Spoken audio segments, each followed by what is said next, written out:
Vem comigo, avante concurseiro, você que está aí, ó, estudando ética no serviço público, aqui no Agora Eu Passo, no estado do Ceará, você sabe que, ó, o decreto 31.198 é o decreto de ética do estado. Então, tudo que é concurso aí que você vai prestar, que tem decreto de ética, vai servir essa aula, fica tranquilo, porque você vai ser servidor público. Então, vem comigo aqui, porque hoje eu vou falar de algo muito legal, começando aqui por aquilo que é direito do agente público no que diz respeito ao Código de Ética. Então vamos lá. Direitos e garantias do agente público. Vou pegar o canetão vermelho aqui para fazer as marcações pertinentes. Primeiro direito, garantia do agente público do Ceará, liberdade de manifestação com responsabilidade e respeito à imagem da instituição. Professor, então quer dizer que o servidor público do Estado, regido pela ética no serviço público, ele vai ter liberdade de se manifestar com respeito à imagem da instituição a qual ele pertence? Isso mesmo. Ele vai poder se manifestar no exercício das suas atividades, eventualmente, caso ele não concorde com algo que a administração pública faz ou que deixou de fazer, ele vai poder sim se manifestar. Agora, é claro, quando ele estiver exarando a manifestação dele, ele vai ter que agir com respeito à instituição a qual ele servir. E isso é muito óbvio. 2. Representar contra atos ilegais. Isso é legal e isso vai se repetir muito no nosso estudo. Todo ato ilegal ou imoral que o agente público tomar ciência, ele vai ter que representar imediatamente a autoridade superior.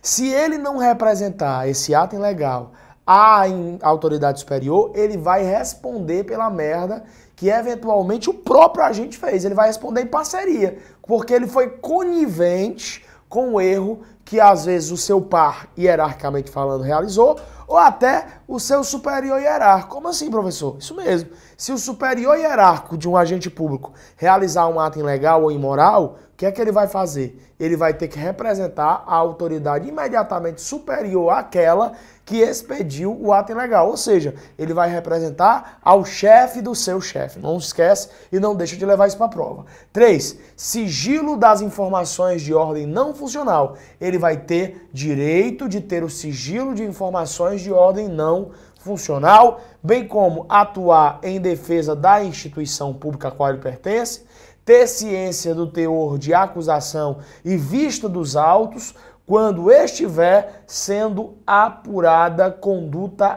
ética. Professor, quer dizer, vamos imaginar aqui que a Comissão Estadual de Ética, aqui de penalidades éticas, percebeu que eventualmente o cara está realizando um ato aético. Se eventualmente foi aberta algum procedimento foi aberto contra esse servidor, ele tem direito de ter vista dos autos? Tem. Ele tem que saber o teor de eventual acusação e ter a vista dos autos de processo antiético que esteja tramitando contra ele. Então, destaco para ti as garantias e os direitos do agente público quando a gente está falando de ética no serviço público, de acordo com o decreto do Estado do Ceará 31.198. Vem comigo agora para a gente perceber uma informação muito bacana que está no Código de Ética. Veja bem, vamos imaginar que o servidor público entrou com uma ação contra outro. O que? Junto à comissão de ética, ele ingressou com um procedimento porque ele percebeu um ato aético realizado pelo seu par, hierarquicamente falando. Ele ingressou então com essa representação perante a comissão de ética. E ele se identificou, porque ele tem duas formas de representar contra alguma situação ilegal ou imoral. Ele pode se identificar ou manter-se em sigilo. Mas aqui no caso ele se identificou. Se ele se identificou, ele vai ter direito à cópia da decisão da comissão de ética. Então ele vai ter direito a saber qual foi a decisão tomada pela comissão de ética, professor? Sim. Só tem um probleminha aí que a prova vai querer brincar. É porque a cópia dessa decisão, os gastos dos emolumentos, que eventualmente ele vai ter, vai ser as suas expensas, ou seja, aos seus custos, aos seus gastos. Ele, que foi o servidor que ingressou com essa representação, é quem tem a obrigação de manter isso aí, ó, perfeitinho, aí as suas expensas. Exceto no que diz respeito a documentos com sigilo. Vamos imaginar que a gente está falando que um servidor ingressou com a representação e se identificou perante a comissão. Só que no decorrer do procedimento investigatório por parte da comissão de ética, tem-se ali alguns documentos de caráter sigiloso, que nem o cara que formalizou a denúncia pode saber. Aí eu te pergunto, será que daquela decisão da comissão de ética, o cara que ofereceu a representação vai ter e receber as cópias por suas expensas? Não, porque eu estou falando de documento com sigilo, beleza? Documento com sigilo. Show de bola. Deveres éticos do agente público. Esse rol de deveres que está na lei não constitui um ato que é obrigatoriamente taxativo. Não é um conjunto de atos taxativo. É exemplificativo. Outros deveres. Assim como a gente viu os direitos e garantias do agente público, a gente vai analisar os deveres sempre ligando a um viés de que isso não é taxativo, mas é meramente exemplificativo. Quais são, professor, os deveres éticos do agente público? Vamos lá. Ó, agir com lealdade e boa fé, ser justo e honesto à instituição que servir, atender prontamente ao público em geral, prestando as informações que o público desejar, melhorar cada vez mais a sua comunicação com o público, praticar cortesia e urbanidade com as pessoas, respeitar as regras de hierarquia administrativa, não ceder a pressões por conta de favores ou benesses pessoais e comunicar ao seu superior hierárquico qualquer ato ilegal, qualquer ato ilegítimo realizado por um par hierarquicamente. Não esquece, se foi o próprio superior hierárquico do agente público que fez uma merda administrativamente falando, ele vai representar para o chefe do seu chefe e não para o próprio chefe, é óbvio. Então vamos lá. Vou destacar para você quais são os principais deveres éticos do agente público. Se eu falo, por exemplo, em atender prontamente ao público em geral, é porque ele não pode procrastinar. Ou seja, ele não pode ficar adiando os processos, adiando os serviços que ele tem que realizar na administração pública.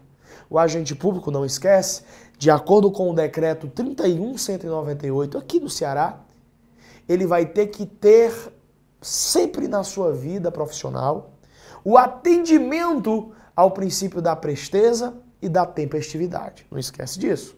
Isso cai na tua prova. Quando eu falo também aqui de melhorar a comunicação com o público, é porque hoje, costumeiramente, nas instituições públicas, a sociedade, isso nós devemos assumir, tem um viés assim de pensamento de burocracia, de que sempre que vai procurar o setor público é mediante burocracia. Vamos imaginar aqui, vou te dar um exemplo. Vamos imaginar que você trabalha no Detran do Estado do Ceará. O Detran do Estado do Ceará é regido por esse decreto, tá? E vamos assumir isso, quem nunca foi mal atendido num Detran?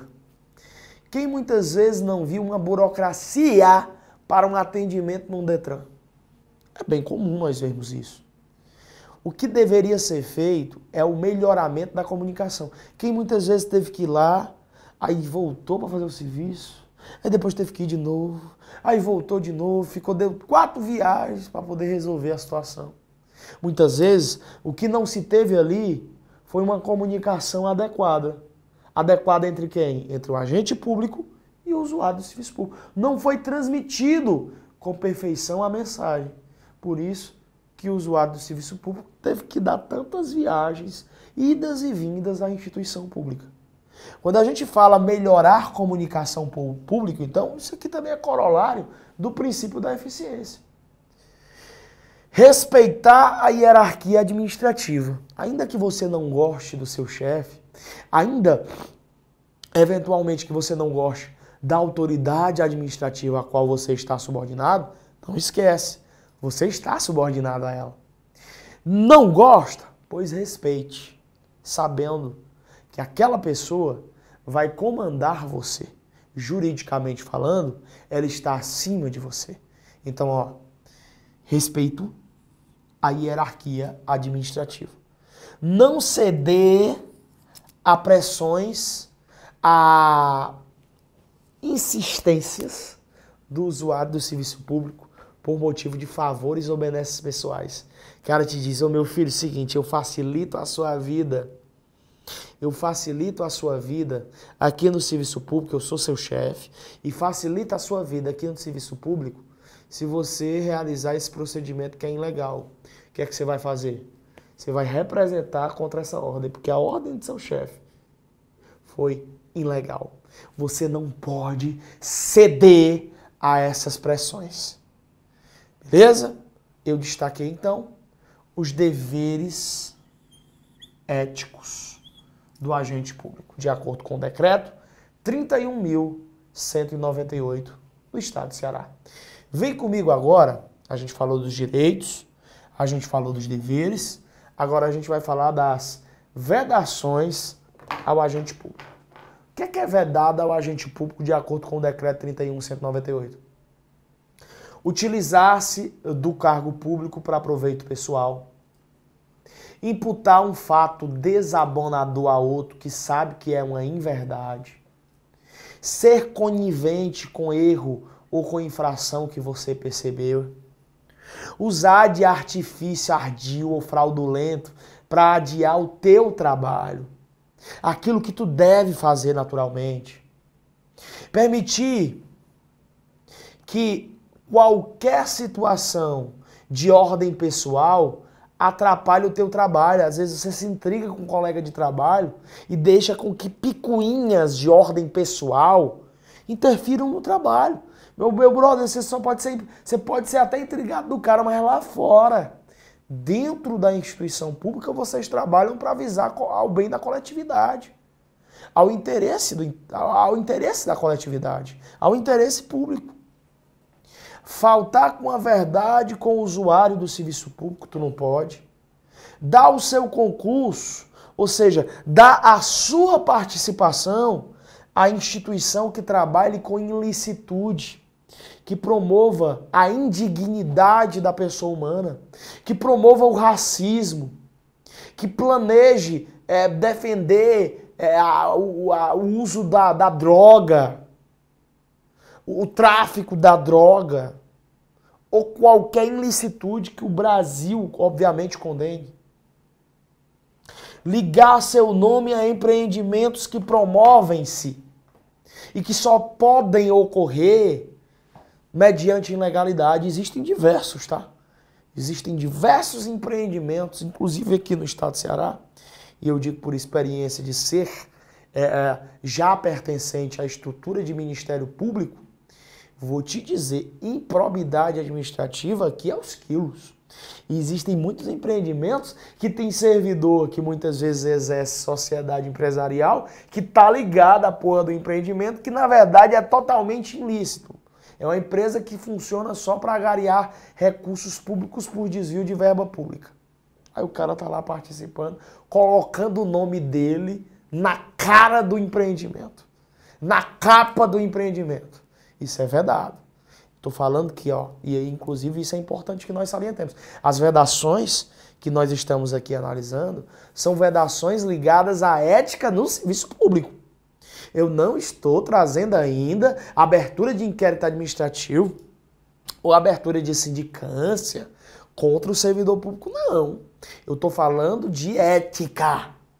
Tá? Aqui eu não vou falar de advertência, repreensão, demissão, não. Eu estou falando de conduta aética, que caso promovida, será alvo de penalidades que não são as mesmas estabelecidas na Lei 9826 de 74, que é a lei do Estatuto do Servidor Público do Ceará. Vamos lá, de novo. Agora destacando as principais aqui que eu acredito que possa cair na sua prova. Da carteirada, tá aqui no 1, a carteirada. Utilizasse do teu cargo público para proveito pessoal. Tu é um servidor do Detran, aí tu pega, coloca a tua carteira e diz, eu tenho um livre trânsito e eu tô aqui na praia, vou estacionar aqui porque eu quero estacionar, porque eu sou um servidor público do Detran. Tu tá se utilizando do teu cargo, tu tá se utilizando daquilo que a administração pública te deu, tu nem tá em serviço e tá querendo ganhar proveito com isso. É verdade, é proibido. Destaco aqui o ponto 5. Permitir que interferências de ordem pessoal atrapalhem o trabalho. Cuidado, você como um servidor público, você tem que estar conectado com o seu trabalho, com o exercício da sua atividade. Professor, porque eu queria uma rendinha extra, e aí eu preciso vender produto da Jequiti. É o quê? Vai vender produto da Jequiti? E eu gosto de oferecer os produtos da Jequiti onde? Lá no trabalho, pro pessoal, pros usuários do serviço público. Ao invés de atender o povo, eu fico vendendo. Eu fico, a cada atendimento eu faço uma venda.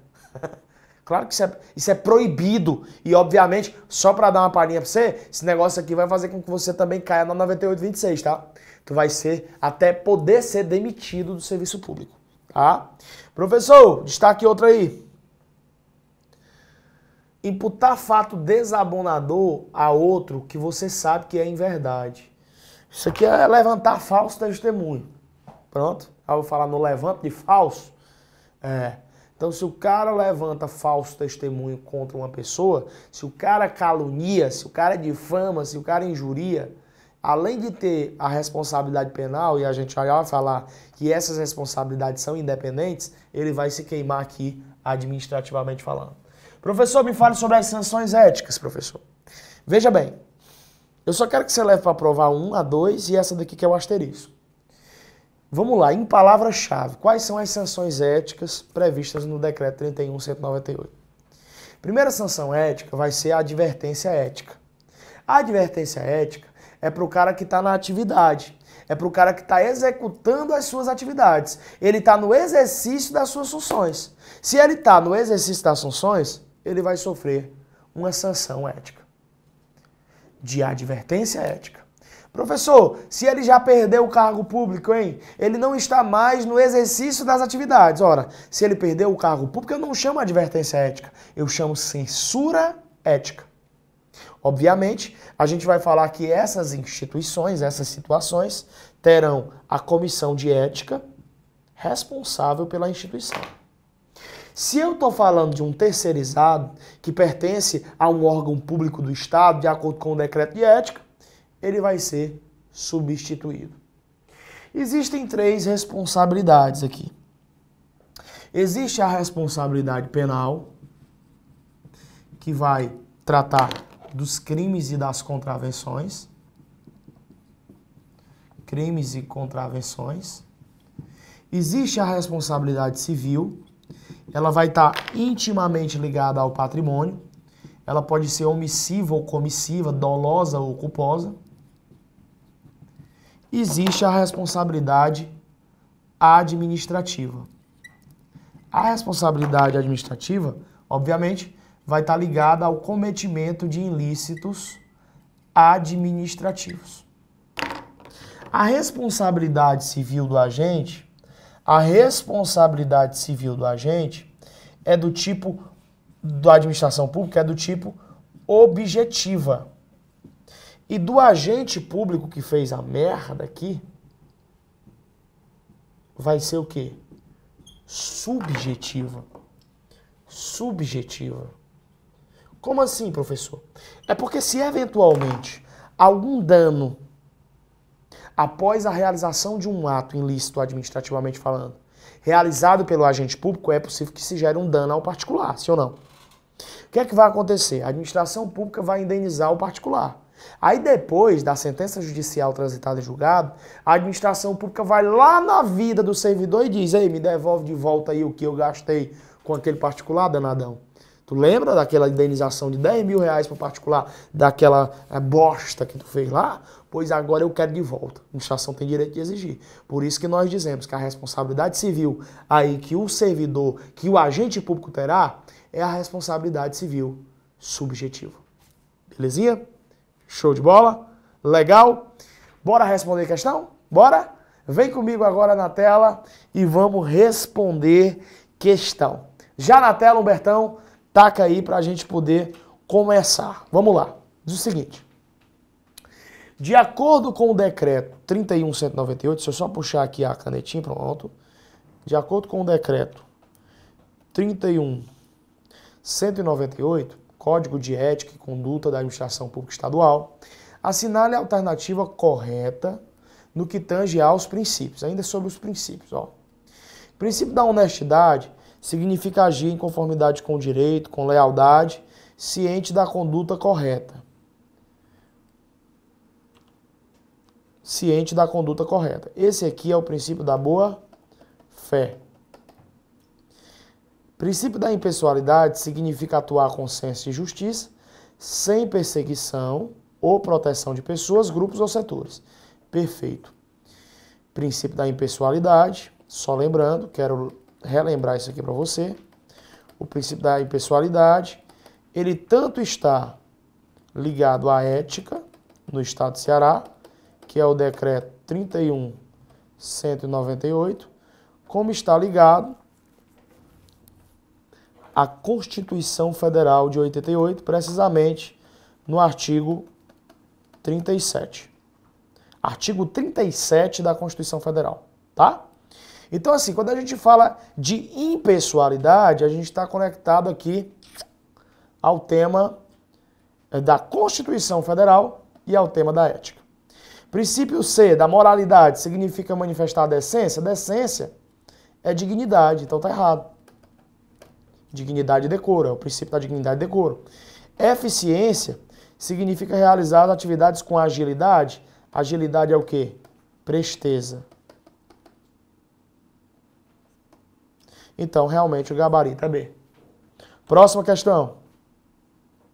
De acordo com o decreto 31.198, as autoridades regidas por este Código de Ética, ao assumir cargo, emprego ou função pública, elas deverão firmar um termo de compromisso de que, ao deixar o cargo, não poderão exercer algumas atividades. Lembra? Vamos imaginar que você, eu dei até esse exemplo no bloco, o cara é coordenador do setor de licitações do Detran.